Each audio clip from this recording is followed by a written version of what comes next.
सही है, एंजियोग्राफी क्या होती है और आप किन पेशेंट को सजेस्ट करते हैं?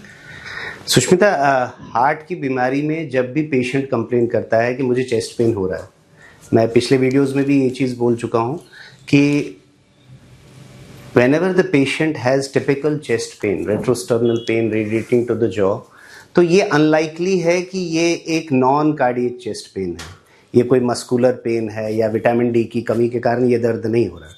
चलने फिरने में दर्द हो रहा है, पसीना आ रहा है, घुटन हो रही है, छाती में दर्द है, जबड़े में दर्द हो रहा है, तो जनरली एक डायबिटिक पेशेंट, एक मिडिल एज्ड पेशेंट, एक ओबीज पेशेंट या जिसको फैमिली हिस्ट्री है वो वाला पेशेंट, ये हार्ट की ही बीमारी का सूचक है।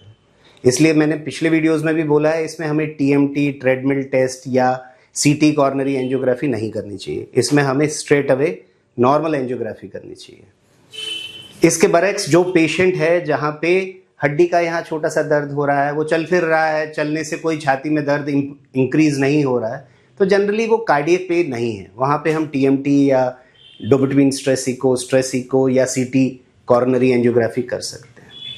अब ये जो एंजियोग्राफी वाले पेशेंट होते हैं, इनको हम दो एक्सेसेस होते हैं हमारे पास एंजियोग्राफी के लिए जो भगवान ने हमें दिए। एक तो हाथ का एक्सेस है जो हम मोस्ट कॉमनली यूज करते हैं रेडियल आर्टरी से, बड़ा सिंपल सा प्रोसीजर होता है। यहाँ पे लोकल एनेस्थीसिया से एक इंसिशन देके यहाँ से एक कैथेटर हम हार्ट को ले जाते हैं, दोनों तरफ चेक करके, एक ही कैथेटर से दोनों तरफ चेक करके उसको बाहर निकालते हैं। इसमें 3 से 5 मिनट का समय लगता है।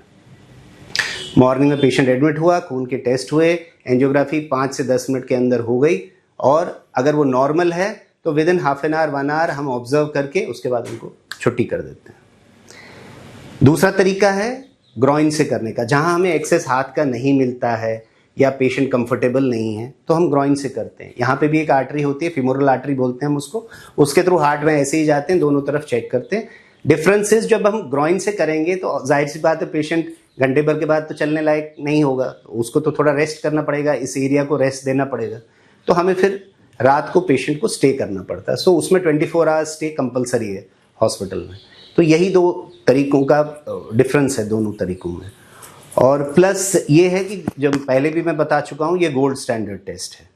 एंजियोग्राफी नॉर्मल निकलने का मतलब 100% complete information of the heart, और सिंपल प्रोसीजर है, अनकॉम्प्लिकेटेड प्रोसीजर है, विद इन 5 मिनट्स, चाहे इस रूट से हो या इस रूट से हो जाती है। हम अपने हॉस्पिटल में, मैं बत्रा हॉस्पिटल में सीनियर कंसल्टेंट हूँ कार्डियोलॉजी में, तो हम करते हैं, 5 मिनट का समय लगता है हमें, हम तुरंत बता देते हैं और हम अगली कार्रवाई फिर उसके बाद शुरू करते हैं।